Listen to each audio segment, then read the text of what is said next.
July 10 చరిత్రలో ఈ రోజు 1951 జూలై 10వ తేదీన కేంద్ర రక్షణ మంత్రి రాజ్నాథ్ సింగ్ ఉత్తరప్రదేశ్లోని వారణాసిలో జన్మించారు. దేశంలోని సీనియర్ నేతల్లో రాజ్నాథ్ సింగ్ ఒకరు. అఖిల భారతీయ విద్యార్థి పరిషత్ విద్యార్థి కార్యకర్తగా రాజకీయ జీవితాన్ని ప్రారంభించారు. అదే సమయంలో 1972వ సంవత్సరంలో ఆయన ఆర్ఎస్ఎస్ మీర్జాపూర్ శాఖకు ప్రధాన కార్యదర్శిగా పనిచేశారు. 1974లో భారతీయ జనసంఘ్ మీర్జాపూర్ విభాగానికి కార్యదర్శిగా నియమితులయ్యారు. ఆ తర్వాత 1975లో కేవలం 24 ఏళ్ల వయసులో రాజ్నాథ్ సింగ్ జనసంఘ్ జిల్లా అధ్యక్షుడిగా నియమితులయ్యారు. 1977లో రాజ్నాథ్ సింగ్ మీర్జాపూర్ నుండి శాసనసభ సభ్యునిగా ఎన్నికయ్యారు. ఆ తర్వాత రాజకీయాల్లో రాజ్నాథ్ సింగ్ కు విపరీతమైన ప్రజాదరణ లభించింది.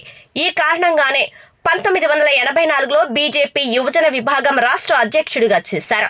1986లో జాతీయ ప్రధాన కార్యదర్శిగా, ఇంకా 2005లో జాతీయ అధ్యక్షుడిగా చేశారు. 1991లో తొలిసారిగా కేంద్ర విద్యాశాఖ మంత్రిగా పనిచేశారు.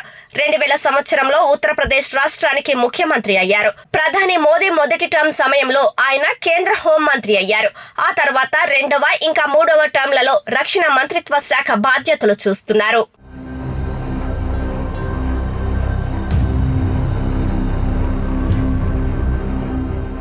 1806 జూలై 10వ తేదీన భారతీయ సైనికులు బ్రిటిష్ వారికి వ్యతిరేకంగా మొదటి తిరుగుబాటును ప్రారంభించారు. దీన్నే వెల్లూరు తిరుగుబాటు అంటారు. నిజానికి బ్రిటిష్ వారు భారతీయ సైనికుల కోసం కొత్త డ్రెస్ కోడ్ ను రూపొందించారు. దీని ప్రకారం హిందూ సైనికులు తిలకం పూయడం నిషేధించబడింది. అలాగే ముస్లిం సైనికుల్ని గడ్డం తీయమని చెప్పారు. ఏ హిందూ ముస్లిం సైనికులు దీనికి వ్యతిరేకించిన బ్రిటిష్ వారు వారిని కొరడాలతో కొట్టి సైన్యం నుండి తరిమి కొట్టేవారు. దీని కారణంగా భారతీయ సైనికులు బ్రిటిష్ వారిపై విపరీతమైన కోపంతో నిండిపోయారు.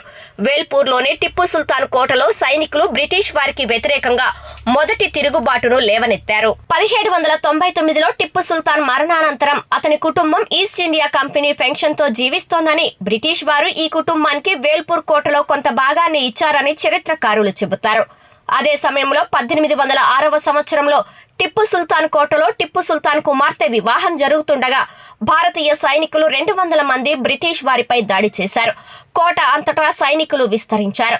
ఒకరి తర్వాత ఒకరు బ్రిటిష్ వారందరినీ చంపటం ప్రారంభించారు.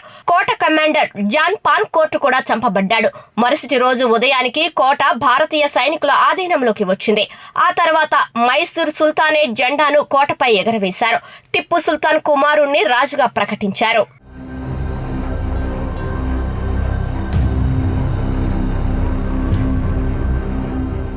నికోలా టెస్లా 1856వ సంవత్సరం జూలై 10వ తేదీన క్రొయేషియాలో జన్మించారు. అతను శతాబ్దపు అతిపెద్ద ఆవిష్కర్త, ఏసీ కరెంట్ సిస్టమ్ను కనుగొన్న సైంటిస్ట్. దీని కింద విద్యుత్ను ఒక ప్రదేశం నుంచి మరో చోటుకి సులభంగా రవాణా చేయవచ్చు. నికోలా టెస్లా సెర్బియన్ అమెరికన్ ఆవిష్కర్త, ఎలక్ట్రికల్ ఇంజనీర్, మెకానికల్ ఇంజనీర్, ఇంకా ఫ్యూచరిస్ట్. టెస్లా తన జీవితంలో ఎన్నో ఆవిష్కరణలు చేశారు. Tesla coil, electronic motor, x-ray technology, AC current వంటి ఎన్నో ముఖ్యమైన ఆవిష్కరణలు చేశారు. ఆయన్ని వైఫై పితామహుడిగా కూడా పిలుస్తారు.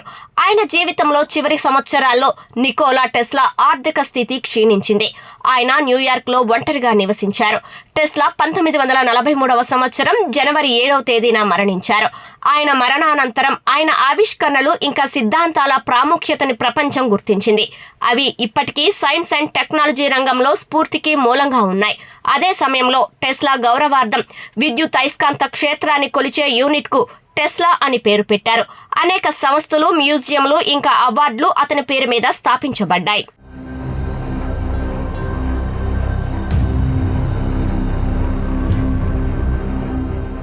జాతీయ చేపల రైతుల దినోత్సవాన్ని ప్రతి సంవత్సరం జూలై 10న జరుపుకుంటారు. దీనిని మొదటిసారిగా 2001లో Indian council of agriculture research నిర్వహించింది. ఒడిశాలోని కటక్లోని సెంట్రల్ ఇన్లాండ్ ఫిషరీస్ రీసెర్చ్ ఇన్స్టిట్యూట్లో పనిచేసే శాస్త్రవేత్తలు ప్రొఫెసర్ డాక్టర్ హీరాలాల్ చౌదరి, ఇంకా ఆయన సహోద్యోగి డాక్టర్ అలీ కుర్హీలకే ఈ ఘనత దక్కుతుంది. ప్రపంచంలోనే చేపల ఉత్పత్తిలో భారత్ 3వ స్థానంలో ఉన్న సంగతి తెలిసిందే. సుస్థిరమైన ఇంకా విజయవంతమైన మత్స్య రంగాన్ని అభివృద్ధి చేయటంలో చేపల పెంపకందారులు, ఆక్వాకల్చర్ పరిశ్రమ నిపుణులు, ఇతర వాటాదారులు పోషించిన ముఖ్యమైన పాత్రను గౌరవించడం ఇంకా ప్రశంసించడం కోసం జాతీయ చేపల రైతుల దినోత్సవాన్ని జరుపుకుంటారు.